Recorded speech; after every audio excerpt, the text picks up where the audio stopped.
Hello there. Happy to have you with me today as we go into probably one of my top 3 episodes of all time in terms of the richness, the deepness, how thought-provoking, and just all around epic this discussion with Rachael Jayne Groover ended up being.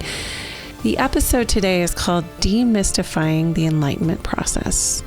So the question is, what would it be like to have sustained and embodied pure peace as your baseline state? That is how she defines the enlightenment process. And I would tend to agree. As we'll discuss in this episode, it is possible to walk this earth as enlightened. So we're going to redefine what that means. It doesn't have to be necessarily a Buddha sitting under a Bodhi tree or rapid ascension or anything like that. It's just a sustainable state of bringing quote unquote heaven to earth. Rachael Jayne Groover is the best-selling author of Powerful and Feminine and Divine Breadcrumbs, both of which books I have and love. She's also the founder and CEO of the Awaken School, which offers cutting-edge programs to help those in their second or third act of life find meaningful purpose and awaken their impact. And you can find her on theawakenedschool.com. Keeping an open mind and heart is critical as you move through all the distortions that are within and around us right now. There's so much happening. There's so many things we're shedding. There's so much polarization and so many different schools and fields of thought and theories and camps. And really what we're trying to do in this episode, and I think what my goal is overall in this podcast, is just to bring us back to our aligned center, to come back into our heart and to really embody this intelligent stillness, and most of all, experiencing joy amongst all the chaos.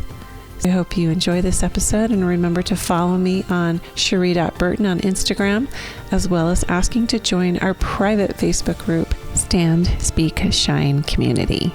And so without further ado, let's demystify the enlightenment process with Rachael Jayne Groover. Rachael Jayne Groover, welcome. Welcome to Stand, Speak, Shine. Thank you so much. It's so great to be here, and congratulations on your new focus and clarity and all that's been going on for you. Thank you. Yeah, you and I had a discussion, I want to say 2-ish years ago, maybe even 3 at this point, on magnetic feminine presence. And I was telling you this before we started recording. I've been following you ever since and printing things out you're saying, taking copious notes and nerding out. And then my husband just went to your men's event, which was a really great experience for him, as you and I talked about that before. But it's just fun to circle back because I've had this rebrand and I've had my own series of things happening in my body that you actually teach since the last time we talked. Yeah. So thank you for being one of my esteemed guests now on this rebrand and this refocus, because I truly see you as someone who is walking her talk. Thank you. I try to. Now, are you in Australia right now? I know you're originally. No, I'm in Colorado, which is where we do most of our events. But I was going to Australia pre-COVID days, and we would do a lot of things there. But I just went back for a few weeks to visit family, and that was first time in 3 years. It was really, really special. Oh, yeah. Okay. Well, I wasn't sure with the time change. I was like, oh my gosh, I just thought of that. Is it like in the middle of the night? No, it's all good. All right. Well, let's just dive in, because you and I share some very similar, I guess, fields of interest for women. Mm-hmm. We target more to this mature feminine, the woman who's kind of done with the old paradigms of like, kill it, crush it, smash it, be your best self, or whatever, that gets packaged in interesting ways and in interesting forms, and ultimately leads to burnout, and ultimately doesn't always lead to the highest creation either in that burnout.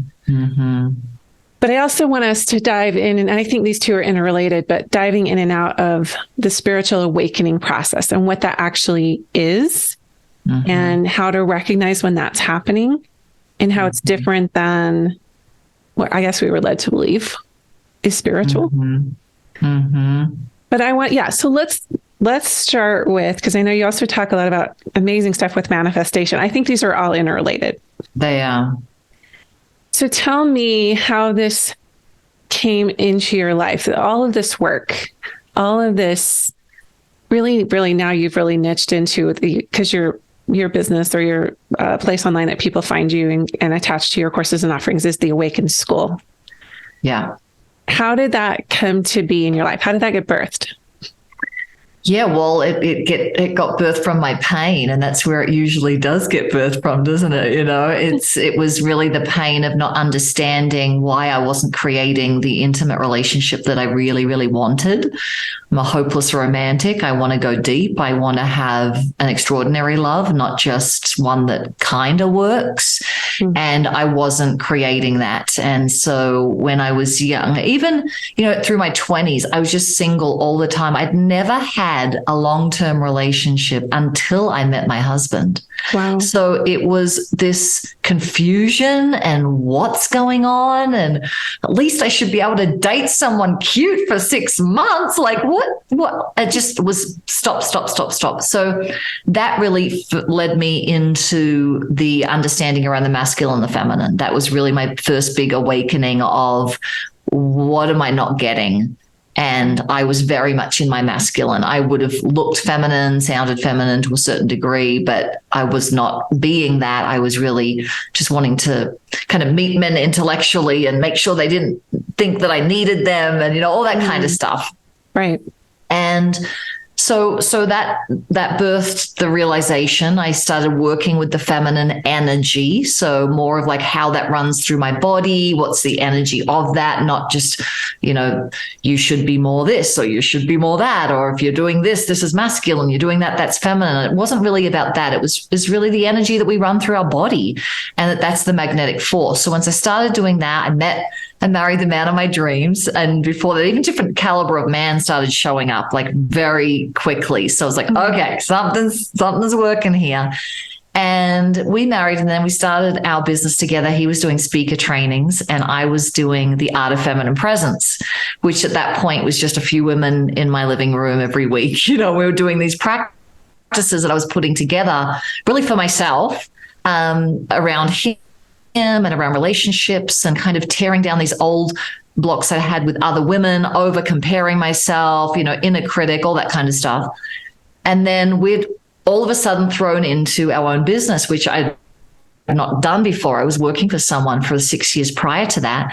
And now I realize, oh my God, I've got to get out there and I got to shine. I got to stand out and I got to speak up and all these things.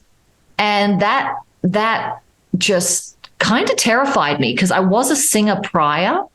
But if you'd put me in a situation where I had to speak to a group or I had to promote myself, that got to the core of like, no, I don't want to be salesy. I don't want to be pushy. I don't want to be any of that. And so I thought I'm going to try these practices and really refine them for me as a woman that needs to now be seen and that needs to get over her trauma of not being safe to be seen, because it wasn't when I was young. And even 20s and 30s, it wasn't safe for me to excel. It's the whole tall poppy syndrome in Australia, like people will cut you down. Oh, yeah. So that was kind of the second awakening of how I was using these practices.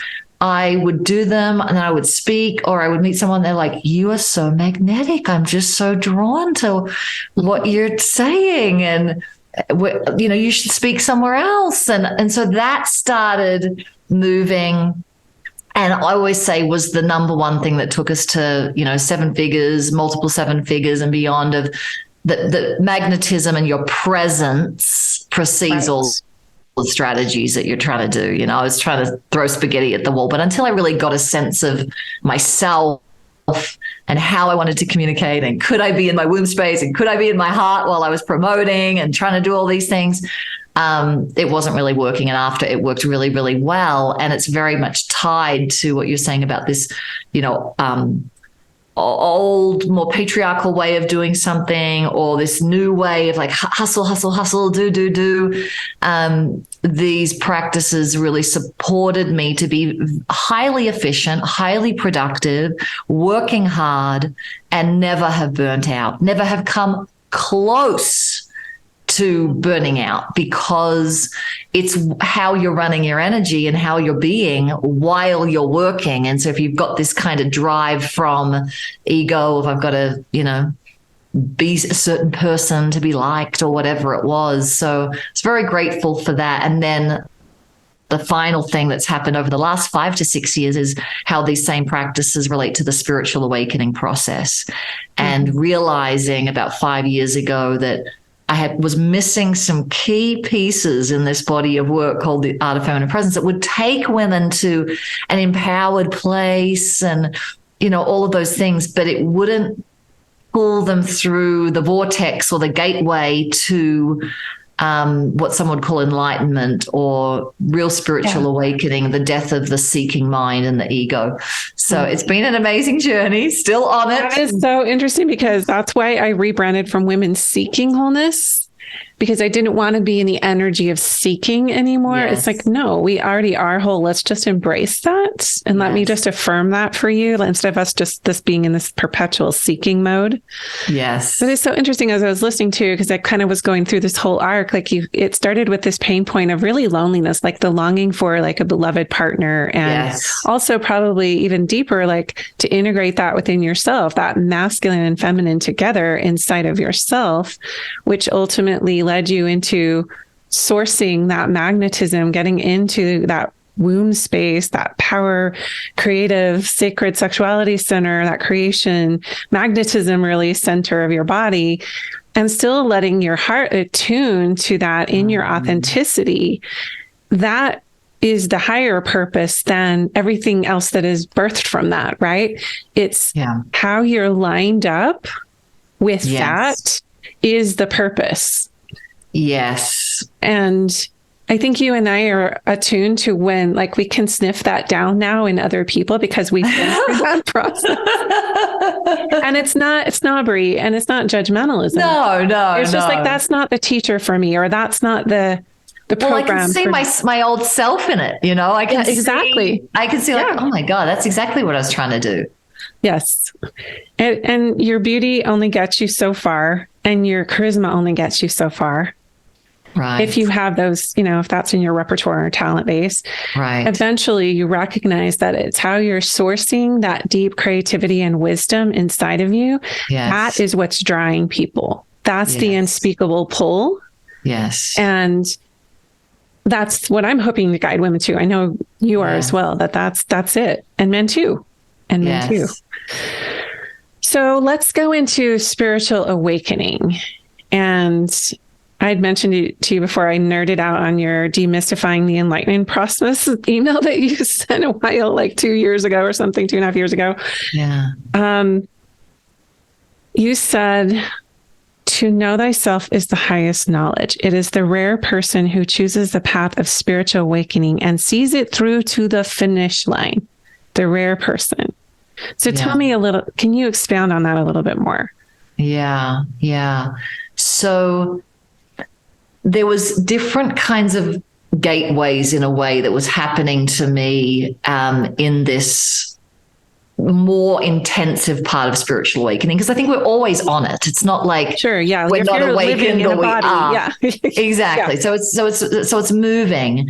And at some point I didn't realize how important of giving up the sense of I am Rachael Jayne. Like, I really got that I should give up the need to be special. I should give up the need to be liked. I should give up, like, I'm not any of those things. I got that, but I never really got the importance of going through the eye of the needle, giving up the whole shebang. Like, now let's talk about that for a minute, because that's massive. So I know that can trigger a lot of people because they've spent their whole life forming this identity. Yes. And the gateway that you're talking about into the spiritual awakening, one of the first eyes of the needle you pass through is you're not more special than anyone else. Yes. And all of the striving to be special is taking you out of who you are. Yes. And so when you say, I'm not Rachael Jayne, what do you mean by that? Well, and what you just said, this is why it can get so nuanced and a bit crazy really, in our conversations. You say, what did you say about the special? You're not any more special than anyone else. You're not any more special than anyone else. And then you said something else like I don't need to be that special or whatever that is. And we spent so much energy to be special because we don't believe that we actually are. So we go into this place of proving. Yeah. Exactly. And we go into this polarity. I am special. I'm not special. I am. I'm not. We just keep kind of bouncing. I'm amazing. I'm terrible. Yeah. Exactly. And so coming out of the identity that I am Rachael Jayne. Like, what do you mean I'm not Rachael Jayne? Of course I'm Rachael Jayne. I got born, I got named, I've been living all that. And I'd heard spiritual teachers talk about that you've got to be willing to let go of all of that identity. I didn't quite get. So the first thing that happened to allow me to understand it and even demystify the whole process, because I think anyone our generation or past generation has been taught that it is very mystical and magical and only available for the few spiritual rock stars in every generation. If you're worthy enough. Exactly. Enough, yeah. If you have enough knowledge, and if you're spiritual and knowledgeable and wise enough, then maybe you have a fighting chance. Maybe you have a fighting chance. Exactly. So what was happening, I was in a writing retreat. And I was writing my third book, which is going to come out later this year, 2023. Nice. And I'm writing this book, and this voice of absolute clarity, I've heard it before, but it was streaming with absolute clarity, very clearly not my voice. And I was saying, what do you want to write the book on? And we're having this conversation. I don't know what this book's about. I'm just here for 4 days and it's going to come through. And they said, well, what's your most important question that you've ever said in the last few weeks, few months? Like, what's the most important question? And the question was, is it possible for me to reach enlightenment this lifetime? They said, that's what the book's going to be on. Woo! I just got chills. Woo! Yeah, it was a powerful experience. So I'm writing this book, and it's talking to me and showing me personally all the traps that I'm still in, all the things that I've got misunderstandings about in relationship to this unshakable inner peace that's a done deal, right? Yeah. And it showed me in that I didn't understand the power of being open to receive the moment, to receive energy, to receive my source, my spiritual source. I knew how to receive compliments. I knew how to receive gifts. I'm a pretty receptive person because I've been doing the art of feminine presence for a long time, but I didn't really understand that having a receptive energy field and body was so critical to being pulled through the next kind of gateway of that. So that's what that book did. Wow. And after those 4 days, I was spun into a very altered reality experience that now I realize is not altered. Everybody else is in the altered reality experience. And I know you've had the similar but different kinds of things. Is I was now in that unshakable inner peace. My mind went quiet. Like, it's gone. And so that was quite unusual after just a day, like waking up. But I was also having more energetic chiropractic adjustments. Certain things were unwinding or lining up. Which is kind of like a Kundalini energy. Exactly. That I'd had, many experiences of that, safe experiences of that, because I was doing a tantra meditation as I was, for probably 20 years. So it was occurring, but there was just some pieces that really clicked in about how important it is to receive the moment and how we constrict against it, how we resist against it, how we contract our energy against it, how we judge against it, how the mind does, how the heart does, how the gut does, how all of it does. And it was showing me how I did it. So I was practicing at the same time, and then it put me into this experience. But what was interesting about it, when I say this story, is to know thyself. You were saying, what's that whole piece, to know thyself? I still could feel, I was still sensing that I, Rachael Jayne, was having this experience, this altered reality experience. A good way to put it. Right. So it's like you're able to be the observer I was absolutely and observing. you're like looking as this merciful witness to, because I remember when this happened to me, I'll just insert this right here because it just triggered it. Yeah. I remember going, well, I know I have brown hair and I'm in mid life, and I'm pretty sure I have kids. Like, it was that much of a like stepping back and just observing, like I was being sucked. And you used this word, like the magnet pull out. Yes. It's like witness what was really happening. And I disidentified, I don't know the word, with this actual life, this identity that I took on. Yes. Yes. So the pull or the suck word is a great word because you can't do this. I didn't like go on, February 23rd. I'm gonna go do this. Yeah. But you put yourself in the vicinity of it. That's what we can do. We can do practices. We can do training. We can work with our energy field of where our contractions are. And that's going to put you in the vicinity of this thing that's going to suck you through at some point, whether you like it or not. Yeah. And that's the thing with spiritual awakening is it happens to you when you're in a space of readiness. Like you said, you don't calendar it in. You don't, you can put yourself in a position to be receiving of this, but ultimately it's something that chooses you. This path chooses you. Exactly. And that kind of points us to you're not who you think you are. It's something else that's doing this. But like you said, when you pull out and you start looking back, like I've got brown hair, I've got this, I got that. That's what was happening. I think my inner thoughts were like, why don't I hear anything? Like, my thoughts and then, am I ever going to want to do anything ever? Because this is like so amazing. And this was without plant medicine, without anything, just to be clear. Not that I have anything wrong with that, but that's not my path. But what I noticed after it, and it did stick, I was still going, Rachael Jayne, is having this experience, this altered reality experience. And, I wonder if Rachael Jayne, will get my ambition back ever. So there was still this sense of I am still I. Like that's who was looking. I know now looking back, more of the infinite dimension of spiritual source was the one looking. But I didn't understand that at that point. I didn't know all I could go was, I'm having this interesting experience. I love it. I'm not sure where it's going to go.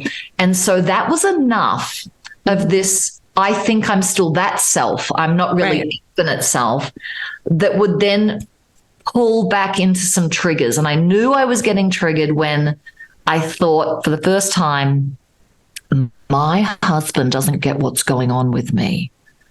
Like he should really get the profoundness of what's going on with me, and he doesn't get it. Yeah. Right? And then I'm like, hang on a minute. That seems a little of the ego. Yeah. And so there wasn't really much else pulling, but those little things were, and it was enough to point me to, there's still a belief that I, Rachael Jayne, am awakening. And I, Rachael Jayne, am not awakening. The earth suit of Rachael Jayne is not awakening. Something else is awakening through my earth suit. Yeah. And it's that, to know thyself, to know the one that is seeing more and more clearly through this earth suit, to know that is the greatest knowledge of all. Yeah. And then to stabilize that, because people can have a peak experience of that. But then what do they need to do physically, mentally, energetically to be able to have that be their consistent experience, that that's what's looking out of the eyes, and then knowing and not sounding like an idiot going, I'm not Rachael Jayne. It's like, can we put you on some medication post-case?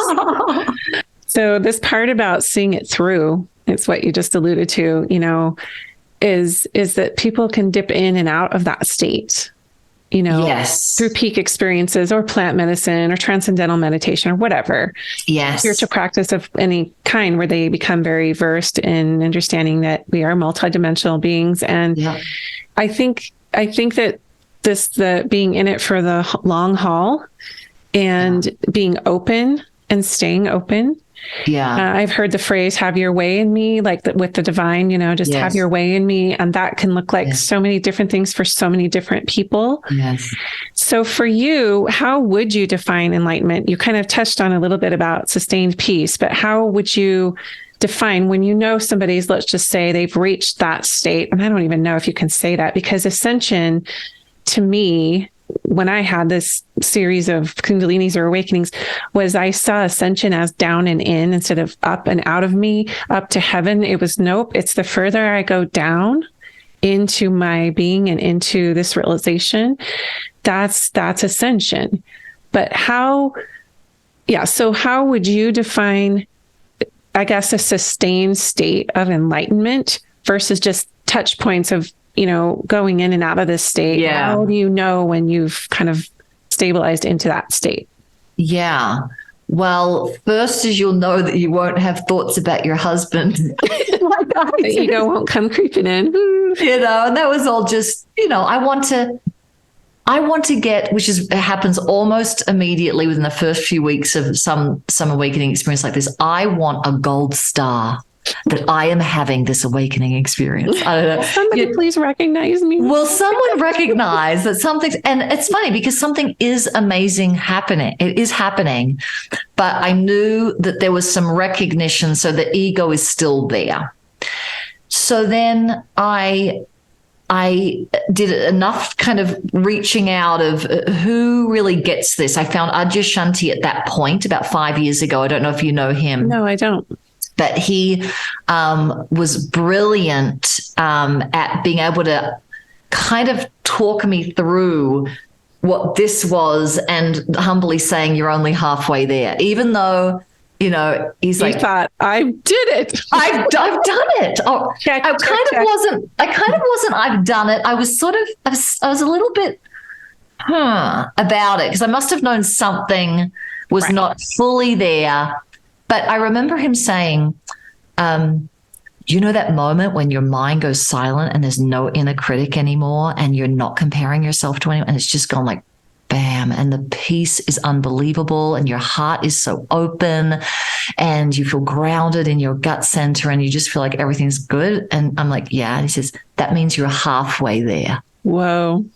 Well, what's all the way there then? Exactly. And I was like, what's all the way there? And so what essentially is, to me, what I call the other end of the bookend, like the receptivity was the first part of the bookend to get me experiencing that feeling. But the other bookend was to do so much investigation to the point that even my mind knows that I'm not Rachael Jayne. Because the mind wants to think you're a person. It wants to think you are this protective self, this ego self. And so when the mind awakens, as far as the head center, however you want to call it, enlightenment or ascension would look like the self is the infinite dimension. It's not the ego dimension or the feelings dimension or the whatever. And you said multidimensional. The what's really seeing at the further back mode is the infinite spiritual source dimension. Mm-hmm. So when I say I had to do a lot of investigation but maybe Rachael Jayne is somewhere. I mean, she's got a body and I did some weird and wonderful things, and I went to a 7-day silent retreat with Adi, which was fantastic. It was beyond fantastic.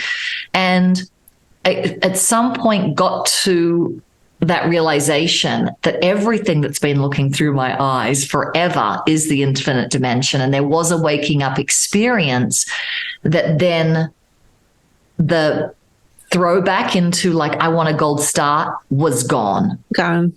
Yeah. But it came through knowing that I'm not a person. So I can't just awaken my Kundalini and have these, I've got to go through the eye of the needle of I'm a no one. I am a no one in this way that we do. So the other question you were saying about how do we stabilize it, and you would think about going in, I think of these three main energy centers through our form, the center of your head, the center of your heart, and the center of your gut, as three different ways to awaken. And what you're talking about, this in and down, is the womb space, the cosmic womb space, or the physical womb space, or whether you're a guy, whatever, because it's in and down. And the more you find the center, and then the center of the center, and the center of the center. It's like infinite possibility, the void. Absolutely. It is the nothing and the all. It's very paradoxical. Exactly. And then you know that through your life force. So your life force, action and behaviors isn't going against, who you really are. So that's very much so. And then the heart awakening is infinite love. There's no one you don't love. My husband would always laugh at me like, you love the garbage man and that tree just as much as me. And I'm like, in a different way. And so, I always say that to my husband. I'm like, you love everyone. And like, I must not be that special because you'd love anyone that you were married to for 28 years. He's like, wait a minute, what? Exactly. It's funny how our ego wants to be so special and, totally justified, by the way, if you're married. Absolutely. I love my husband more than the garbage man. Yeah. And I don't, and I do, and I don't. And that's kind of the going in and out of the multidimensional. I mean, I'm married to an amazing, amazing man, and then on another level. So the heart awakening is, how do I not contract through this energy center against people, against myself, against things? And it starts to open. And then the mind. I just might add, like, the precursor to all of these openings and awakenings is you have to pass through this fear response that has been keeping those heart walls up, and all the scarring and the intergenerational trauma. And you mentioned that we have all had, we've all had trauma growing up, but then it goes way, way back. Like not standing, speaking, and shining in your truth. You could have gotten killed, whether it was a former incarnation or an ancestor or whatever. And as women, that is definitely in our collective fear response. Absolutely. The last time I opened my heart, this happened. Or the last time I spoke from my womb space and touched the all, this happened. And exactly. I think we're moving into a culmination of that doesn't have to be the reality anymore. Like, we are the generation as these mature awakeners, if you will. I'm still not really even putting myself in that category because there's just so much that goes along with the awakening process. But to be on this path and to recognize and have that self-awareness that we're talking about is that once you recognize that you are sustained and held by that infinite force, you don't go into the same fear response. You can have a culmination of all these incarnations and ancestral lines in your body that's like, it stops here. Exactly. And that's so key as one of those first gateways to one of the early, the shorter silent retreats we do now is called Unwavering Certainty, for that reason that you just said. If you can't hold a feeling and a sense of unwaveringly certain that you are held, then good luck with the rest of it. That. And what creates that? And it goes through a fear response. It's nervous system, it's old stuff. And so why I'm really passionate about the Awaken School retreats and events, and mostly it's live events that people need to come to or do, because we can have an awakening of the knowledge. Oh, I get that. Or, I get that I need to go into my womb space and speak from there. But everything that we do at the school we create the experience that you have to do this thing and go through the fear response. That's what our work is. We create the fear response. The whole thing about this embodiment piece and creating that safe container and the energy of other people and no distraction. Yeah, I totally get it. We'll have some links in the show notes to some of your upcoming offerings, because I would be more than happy to send people your way for that, because I understand the value of that. I haven't stepped back into doing retreats until my manuscript is complete, because I'm working on this book, and that's the goal. Awesome. let's go back to the mind, heart, gut, because I teach very similar. Like those are the three main neural processing centers, from a multiple braining perspective. I don't know if you've heard of Grant Susalu and the work he's done with multiple braining. He's actually Australian, so I thought maybe you'd heard of him. But yeah, so the womb, the heart, the awakening of those pieces, which is basically an opening process. Yes, a receptive process. Receptivity, very feminine. All of this is very feminine. This is the men will go through the same thing. They'll have to open to receive. Yes. That life force through those energy centers. But they would have to access their inner feminine in order for that to or do you see it as a sacred masculine? I see it as completely separate. Oh, interesting. Yeah, that more the feminine and masculine integration that I think is extremely important is on the realm more of the earth suit. It's more in the realm of being able to find my wholeness in this human and energetic form that's connected to source, and be in a really whole, functional, happy way that comes together. And if we're out of balance, life is out of balance.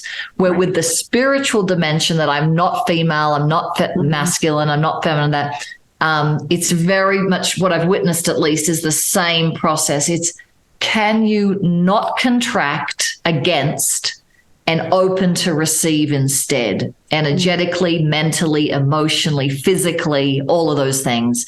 And so they can be very much in their masculine or haven't done any feminine work and absolutely go through that portal. I love that, because that feels more, it's less delineating. It's like you have to choose a camp. This is either I'm in my feminine right now or I'm in my masculine. If I'm not, I'm in my feminine, that's where I'm open. And when I'm in my masculine, that's where I'm, out. Closed. Exactly. Yeah. Good point. Integration is where it's at, really, because in spirit realm, we'd like to think gender is an ironclad deal, but we're all on the same. Right. We're all in the same. Okay. So you open your heart to this field of love. And when that cracks, can I just say that you open your heart to more nuance of how you're not receiving and you are receiving. And in that process, you don't need to open to love. It's sucking you through. You are just in love. You're not trying to be in love. You're not trying to be compassionate. There's just no way you cannot be, because you've done that work of keeping the heart open to receive. So how is your best, how do you do that? Like, what's your best tip or practice, if you could kind of make it visceral, is it visualization for you? Is it breath? Is it? It's somatic experience of how open to receiving I am or not in that moment. So what you can do to begin is go, okay, let's do it with my hands, because there's not a whole lot of constriction in my hands, like pushing away the world or what have you. But when we get to our heart or we get close, it's, fear response comes up more.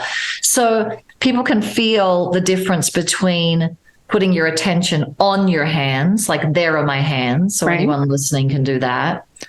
And then you can shift to the somatic experience, which is the internal space of your body. So what's the difference between putting my attention on the hands and being inside my hands? Let's be inside my hands. And there's something that quietens in that maybe a buzzing, a sensing.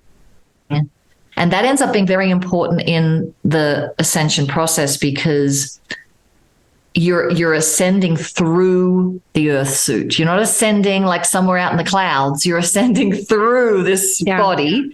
And if you're not in your body, again, good luck. So you're now in your hands. But now once you're in your hands, can you feel what it's like to be in giving, like I've got to hold something against, like hold it back. No, I don't want that. Versus being really receptive in your hands, like the sun is perfect temperature day and it's just like beaming on your hands and you're just like, really receptive. And then you can move it to your heart. We know what it's like to be closed in our heart. And we know what it's like to be on the Hawaiian beach when the sun is the perfect temperature. And we're just like, oh my God, this feels so good. And my heart is completely receiving the sun. So that would be one of the first things to get you to do on the somatic level is, how open right now am I to the voices that you're hearing through this podcast? You know, how open am I to the room, to receiving the room? Not just open, but receiving it, because we're receiving ascension, we're receiving source, we're receiving our higher infinite dimension of us. So that's one, but there's a trilogy of why this works quicker when you do all three. So somatics is one, the internal space of the body, which you obviously do because you're talking about womb space and like embodiment practice. Embodiment and all of that. The second is psychology. So you really have to understand and be looking like a owl or a whatever, eyes peeled all the time at how your particular psychology works. So I know I'm a 4 on the Enneagram. I know certain things about my type. So I know the way my psychology works probably better than most people. And that ends up being super helpful. So when I get caught in the ego traps of, give me the gold star, I'm doing so well, I'm so special, you know, I'm like, wow, there it is again. And I love it. Like, love it, that part of you that's like, yes. For me, when I was noticing the inner critic, I would criticize myself more, that my inner, because I was witnessing, I'm like, wait a minute, no. Right. I'm now witnessing it. This is not me. I'm having this experience. Oh, I love you. Thank you for keeping me safe for so long. Thank you for trying to get me recognized, whatever. Right. I'm good. Thank you. Right. I love you. Right. Right. That's also part of the don't stop the search too early. Don't stop before it's done, because so often people think that this self-aware part is them. No, it's not. That's just the commenter. That's the psychological process of observing, which is great. You need that. But you, the real you, doesn't comment. Ever. It doesn't need to comment. So that can also be a way of knowing if people have listened, have had some peak experiences or spiritual awakening. If you're still commenting, or you're hearing that's not it. There's something else that doesn't need to comment. It's the thing.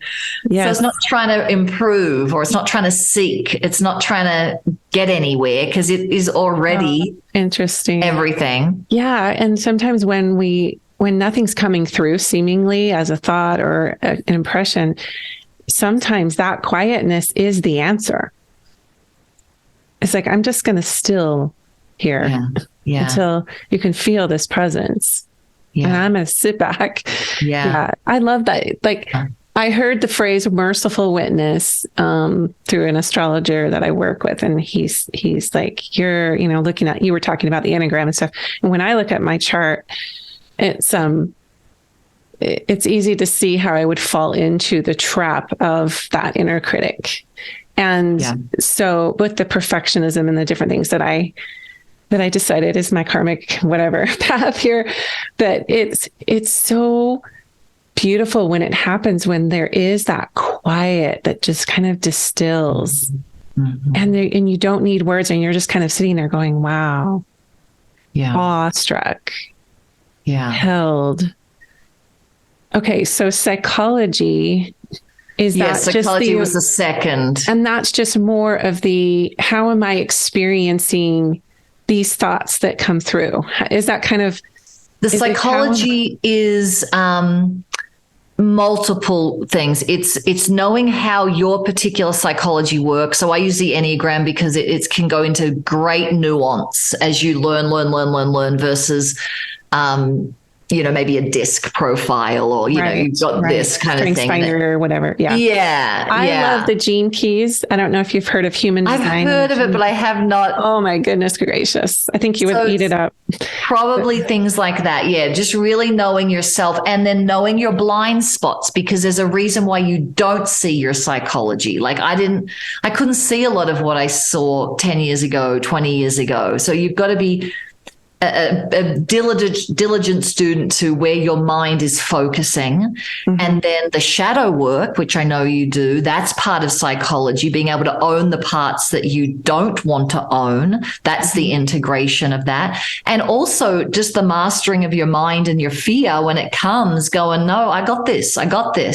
So it's part of the earth suit, but you've got to master your mind. It's those who have a healthy ego, boundaries, right. They're the ones more likely to awaken than those who don't have a strong sense of self. So it's the great paradox. Have a really, really strong sense of self and then don't get attached to it. Exactly. And then go, I'm so confident in myself, I don't need myself anymore. And then freak the hell out because it's a scary process of losing. It is scary. That. The dissolving of that is very scary. Yeah. And it's worth it. It's so then the third one is spirituality, which I put synonymously with receptivity. No matter what your spiritual path is, prayer is receptive. Meditation, if done correctly, in quotes, is a receptive process. Mindfulness is something else. You can do a mindfulness meditation, but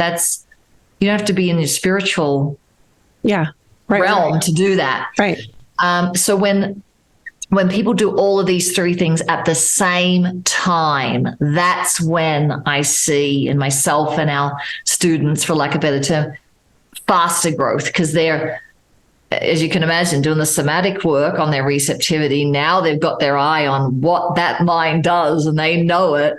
And being ultra receptive, it is only a matter of time until you are going to get sucked through that next gateway into more of an unshakable inner peace and infinite love and infinite knowing and multidimensional information and just, greater happiness. Well, sign me up for that. But it would be nice to bypass over all of the processes involved with spiritual awakening. But that is what we signed up for. That's the ride of this life. And for those people, Rachael Jayne, who might just feel a little overwhelmed, like, oh my gosh, I've got to understand my psychology. I've got to understand. I mean, I think we're talking about minds, right? When we get into that overwhelm. Right. So how do we just maybe, just parse it down to just the most needful, moment by moment awareness or practice, maybe before they can get into that bigger container of like, I want to do a retreat or this or that. How can they create their own containers of safety so that some of this receptivity, let's just say, it feels safe to be receptive. It feels aligned to be open, and they can start that process if they're not already in it. Maybe they've been dipping in and out of it, which I did for multiple years. I was not that person who got the first inkling of this process and went and dove right in. I thought I was, but the resistance was futile in many respects. So if somebody wants to just kind of maybe get into that more of that sustained walk with this, let's just say, they have the awareness now that of those key aspects you talked about, and they understand the mind, heart, and womb space. Those are the three areas that they are working with. Let's just say those portals of awakening. How might a person start to make this sustainable? So two things. One is everything is born out of intention and the sincerity of your intention, right? So you beautifully was saying, I might have wanted to think I was on the path and staying, and I would put myself in that category until we realized, I wasn't really sincere in my intention that my spiritual awakening was the most important thing. And so people can just look at their level of intention around getting to a point this lifetime that they are in unshakable inner peace. Do they even want that? Yeah, that's it. Like there's a payoff for not having that for a lot of people. Totally. And then there's pros and cons to going through that eye of the needle. Like it's scary. I definitely have had many moments in this beautiful awakening, kind of year bookend that happened to me. I woke up in the sweats and in terror and all sorts of things going on. And I don't really know anyone that has awoken to a pretty high level that didn't go through a similar thing. So it's not like we're just like, yay, let's get the lollipops and ice cream and we're going to go to the promised land. Yeah, no. So really thinking like, if this wasn't your highest intention, what is? And writing that out, would you, want to, like for me, to be honest, I had to wrestle with, I am willing to go broke and lose everything that I've built in this business for this.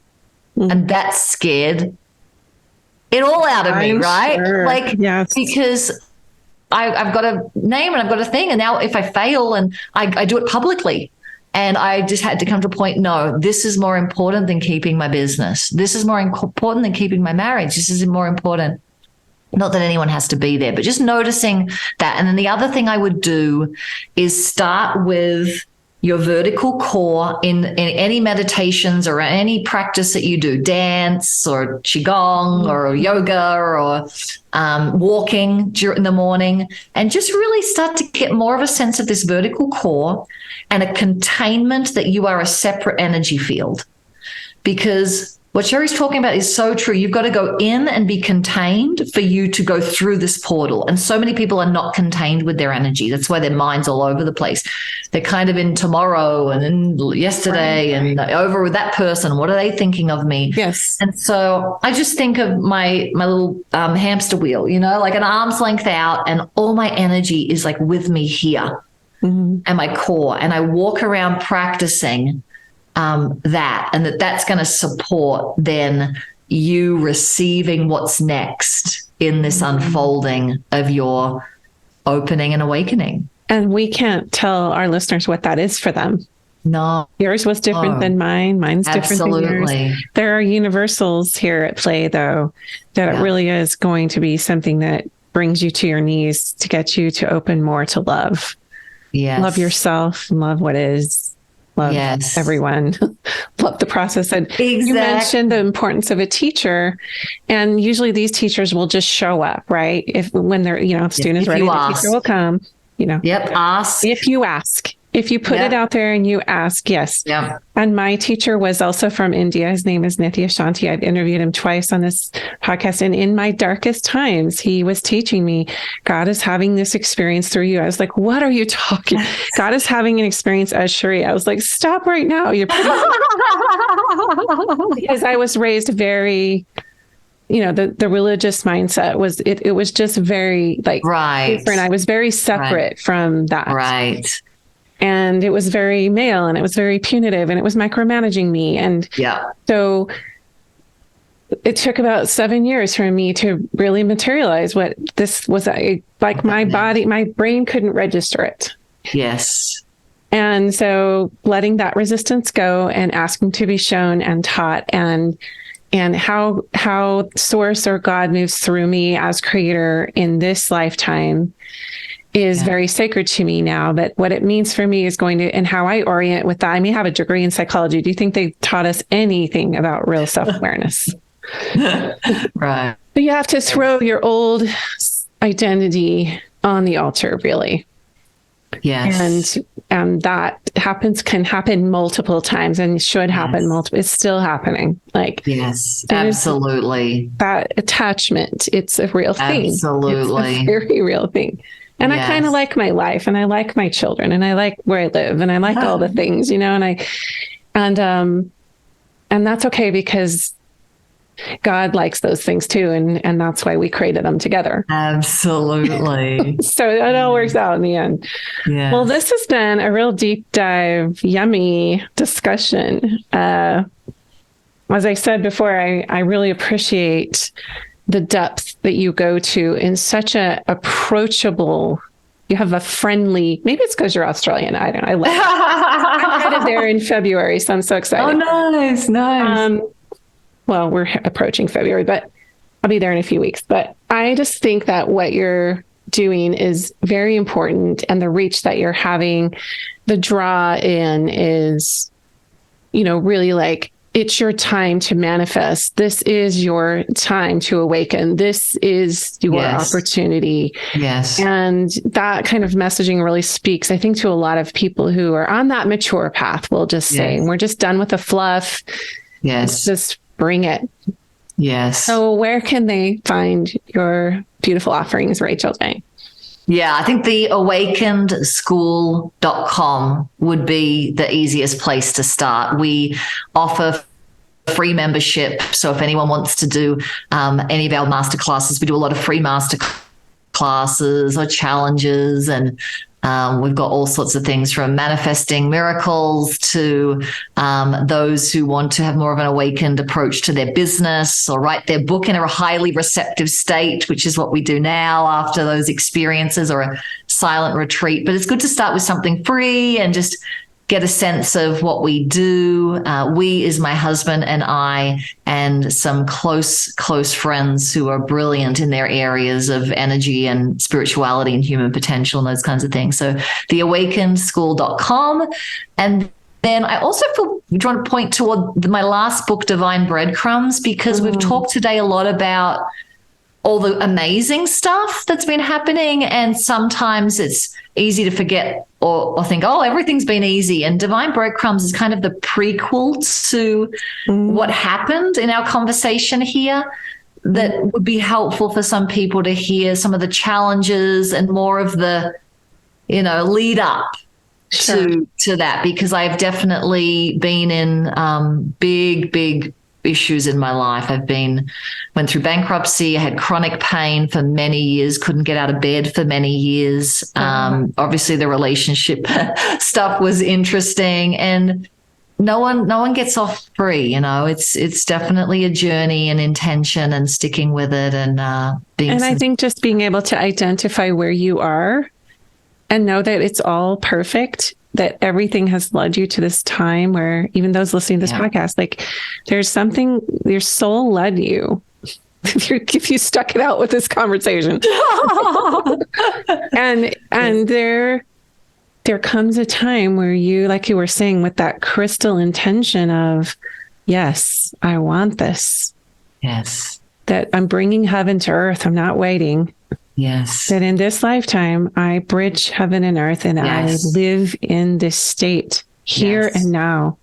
Yes. And so thank you for being a voice for that in the many ways that you do, and for helping my husband with that, with your event he just went to in Colorado with the Sacred Masculine. That was brilliant. But thanks so much for your time today. This was, I loved it. Yeah. Thank you, Sherry. Really appreciate it.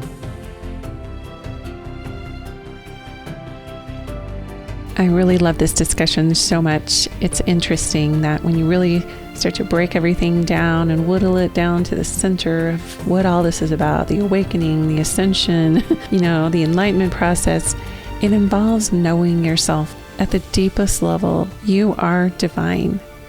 And the avoidance and the resistance to this idea is what has kept us feeling separated and stuck for so long. And I think we're just moving into this new age. You could call it the age of Aquarius, or many other iterations of just this whole awakening, mass awakening to who we are. And as soon as we know who we are, everything changes. So I hope you will follow Rachael Jayne Groover on Instagram, and also check out her Awakened School on theawakenedschool.com. Thanks for listening so much, and please leave us a review if you love this episode. It helps more people in the process of transition and awakening find us. Have a beautiful next couple of weeks, and we'll talk to you next time on Stand, Speak, Shine podcast.